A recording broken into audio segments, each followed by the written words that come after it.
O nosso convidado de hoje ele já se formou há 13 anos em psicologia e já é doutor pela USP. Ele é professor há muito tempo e ele vem compartilhando nas suas aulas as suas experiências, as suas vivências e as pesquisas que faz na psicologia. Ele é psicanalista winnicottiano e possui uma visão crítica e contemporânea da psicologia no Brasil.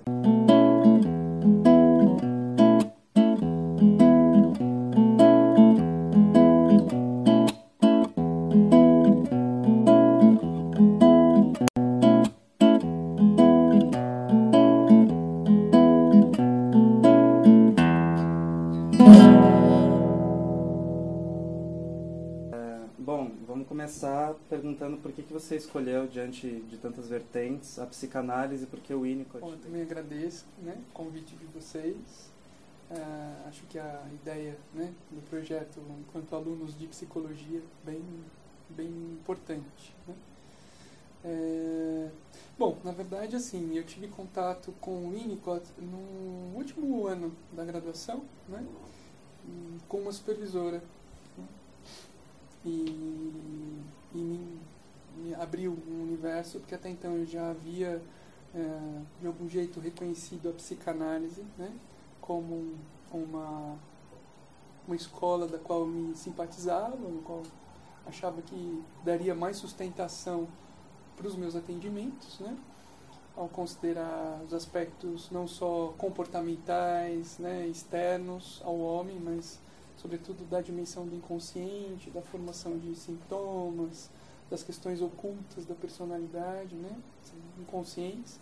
E o Winnicott foi um encontro muito fecundo, porque ele me abriu uma outra possibilidade, né, vamos dizer, um jeito de se fazer psicanálise, eu diria, com um pouco mais da minha presença como pessoa e com mais espontaneidade. Eu acho que essa foi um fator decisivo, né, para que eu pudesse, de alguma maneira, reconhecer que ele acabaria sendo o autor de referência. Certo. E a gente sabe que o Winnicott ele traz um pouco mais da questão do ambiente, de como o ambiente vai afetar a psique da pessoa. Você acha que, através dessa psicanálise que você pratica na clínica, você também está atuando na clínica, atuando no meio social? Sem dúvida, né?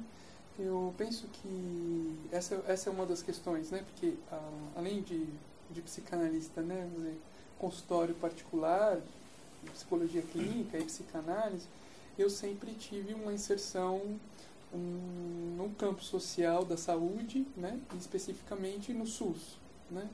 E o Winnicott, ele, por também ter uma inserção grande no âmbito, por conta de ser pediatra, né, antes de analista, ele teve uma presença muito marcante no movimento da história da psicanálise, inclusive com dispositivos clínicos, né, que permitissem um outro tipo de intervenção que não a clássica, né, que não a análise standard, né, como Freud postula, né. Então, nesse sentido, sem dúvida nenhuma, eu penso que é um autor que permite enquadres diferenciados, o que nos permite um tipo de ação clínica, né, um tipo de atuação, né, é um tipo de clínica que tem, eu diria, mais elasticidade técnica para atingir grandes massas, populações, trabalhos institucionais, né. Há um diálogo entre a psicanálise contemporânea com os novos tipos de psicologia que vem surgindo? Como é que se dá isso? Eu penso que sim, né? Quer dizer, o Winnicott, ele é um autor, né, dentro da psicanálise, né, mais novo, né? Morreu em 71. E ele exatamente era muito preocupado com a dimensão da criatividade, né, da dimensão que todo ser humano, né, para ele teria aí uma necessidade profunda de poder criar sentidos, né, naquilo que já existe, né, e reinventar a vida, né. Então ele é um autor que abre diálogo com diferentes campos, né. A gente tem tanto na universidade quanto fora da universidade trabalhos, né, que contemplem, né, uma interlocução, né, no campo da antropologia, né, no campo das ciências sociais, né? No campo da saúde em si, né? Então, das artes, né? Vamos dizer, ele é um autor que possibilita, né? A partir daquilo que ele desenvolveu como conceito, né? Que significaria uma terceira área da experiência, que não é uma área tão subjetiva da realidade, mas ela também não é tão objetiva, mas é uma realidade que ela transita entre interna e externa, o que ele chamou de transicionalidade, né? Acaba sendo um terreno fecundo, né? Para várias facetas, né?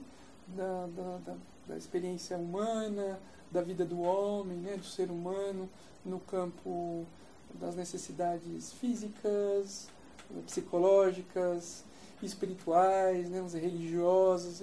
Então é uma abordagem que, a partir desse conceito da transicionalidade, permite interlocução, né, com diferentes áreas do conhecimento. Como lidar com uma fala muito religiosa do paciente? Em psicologia, né, frequentemente, né, tradicionalmente, né, esse é um assunto não muito abordado, né? E ainda as escolas que têm uma certa orientação religiosa, né, também ignoram isso. Na formação do psicólogo, esse é um aspecto bastante complexo, né? Freud mesmo, inicialmente, né, nos primeiros textos, ele vai, por exemplo, comparar, né, a religião ou a religiosidade de alguém próximo às neuroses obsessivas, e que a religião seria uma grande neurose obsessiva por conta dos rituais, de uma certa alienação, e para ele uma forma de um certo dar conta de um certo desamparo. Então buscaria-se aí na figura do grande Pai, né, de Deus, um consolo para o homem, né? Em relação à sua pergunta, né, eu acho que de lá para cá muita coisa mudou. Inclusive, acho que vale a pena a gente reconhecer, né, dentro da Associação Nacional de Ensino de Pós-Graduação em Psicologia, a ANPEP, né? A ANPEP tem um grupo de trabalho de diferentes frentes, né? Existe um grupo de pesquisadores de diferentes áreas da psicologia, e sobretudo a psicanálise está incluída, que estuda psicologia e senso religioso, né? E tem aumentado, sobretudo aqui na região de São Paulo, nas escolas de pós-graduação, temas que de algum jeito vão tratar essa área da experiência humana, a religiosidade do seu cliente, do seu paciente, né? Aquela pessoa. Então, assim, para mim o que é importante é que, se uma pessoa traz na fala dela um discurso religioso, né, eu preciso, antes de tudo, eticamente respeitar a crença, a relação com aquela crença e como aquela religiosidade constitui a vida daquela pessoa, né? Vamos dizer, como ela faz parte e que sentido ela tem, né? Vamos dizer, é isso que me importa mais, né? Vamos dizer, eu penso que não cabe ao clínico discutir questões dogmáticas, né? Mas cabe ao clínico, né, se isso é uma demanda do seu paciente, abrir espaço para essas interlocuções, que elas são fundamentais, né? Então, na minha dissertação de mestrado, sim, né, você tem razão, eu tratei disso, né? Na época eu trabalhava, eu era um psicólogo responsável pela enfermaria de um hospital psiquiátrico, uma enfermaria masculina. E nessa enfermaria de um grande hospital aqui em São Paulo, né, o que me chamava muito a atenção é que, comumente, isso é muito frequente, né, os pacientes psiquiátricos trazem, né, na sua manifestação psicopatológica um discurso religioso. E eu queria entender um pouco o que era buscado nesse discurso, né, até porque não é raro, né, algumas igrejas, algumas ordens religiosas entrarem nas enfermarias de alguns hospitais, né? Então, pacientes que se convertem, pacientes que, né, enfim, vão usar da religião por algum motivo, né? Então, a minha ideia era essa, vamos dizer, o que será que esses pacientes querem comunicar, além de que, do ponto de vista da psiquiatria, seria um delírio místico, ponto. Né? Dizer, mas o que é além disso? Tá bem, pode ser um delírio místico, mas o que esse paciente me comunica, né? Então a ideia foi, né, tentar investigar até que ponto a religião ou a religiosidade poderia ser uma busca genuína por uma certa transcendência, por um certo desenvolvimento dessas pessoas que se apresentavam adoecidas, né? Um tipo de sofrimento psicótico mesmo, né? Ou até que ponto a própria religiosidade, a própria religião, de alguma forma, só reafirmavam os aspectos adoecidos, né? E foi um pouco o que eu trabalhei no meu mestrado. Como é que você acha que a análise do psicólogo vai impactar no trabalho que ele vai ter com o próximo? Uhum. Então, essa é uma pergunta polêmica, né? Que também há quem diz, né, que é um mercado que se autossustenta, né? Que é psicólogo que atende psicólogo. Acho que as coisas não são bem assim, né? Principalmente nos dias de hoje, né? Eu penso que, no meu caso, né, o sofrimento humano, né, ele sempre me chamou a atenção desde muito cedo, né? Essa foi uma questão que me atravessou, né? Eu penso que todos nós somos atravessados por situações adversas que a vida, né, pela nossa condição de sermos seres humanos, né, nos apresenta, e aí que elas são delicadas, são difíceis e que traz a gente uma condição que nós carecemos do outro para saber quem somos. O ser humano, no meu ponto de vista, não é um ser que pode, né, se constituir sem uma presença de um outro que possa estar ali para isso acontecer, né? Os conhecimentos que a formação traz são conhecimentos do ponto de vista pedagógico muito racionais e intelectuais, o que não dá, né, ao aluno uma possibilidade de uma formação, né, onde esses aspectos racionais, intelectuais possam ser integrados às experiências de ordem emocional e de ordem subjetiva, né?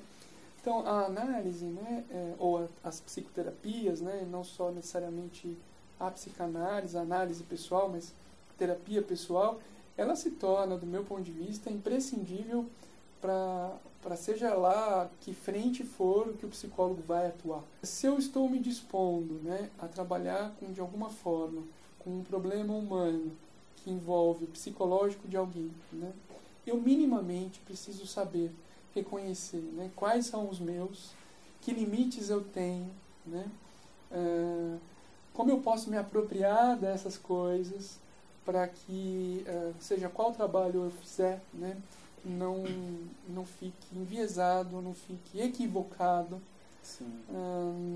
na intervenção que o psicólogo vai realizar. Porque, veja, o psicólogo é seu instrumento de trabalho, quer ele aonde esteja, né? Seja na clínica, no social, nas instituições, na escola, né, nas situações de desastre, seja o que for, né, o psicólogo é requerido, né, seja nas organizações, ele é o seu próprio instrumento, né? Nós trabalhamos inevitavelmente no contato, na entrevista, o nosso grande instrumento, né?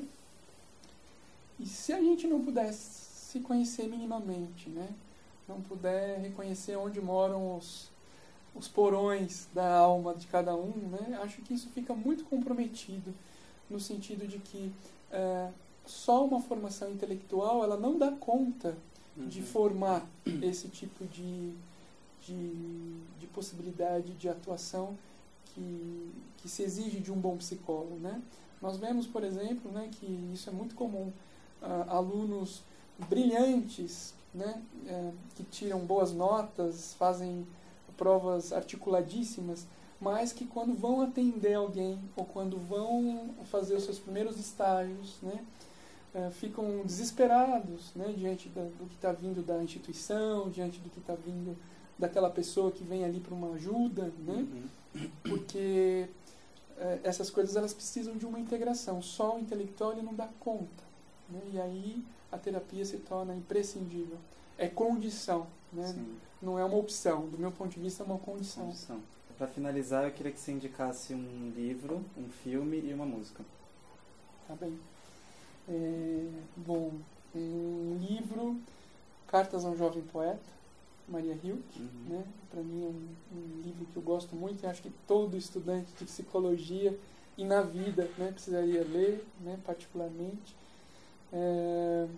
Um filme, né? Um filme que me marcou e que recentemente, né, não é um filme tão antigo, é um filme chamado Hanami, Cerejeiras em Flor. É um filme bastante poético, que trata de como se é possível reavaliar a vida e como ela pode fazer sentido, né? E música, eu gosto de tantas músicas, fica difícil eu dizer uma música, né? Eu diria Mozart. Eu gosto muito do Mozart.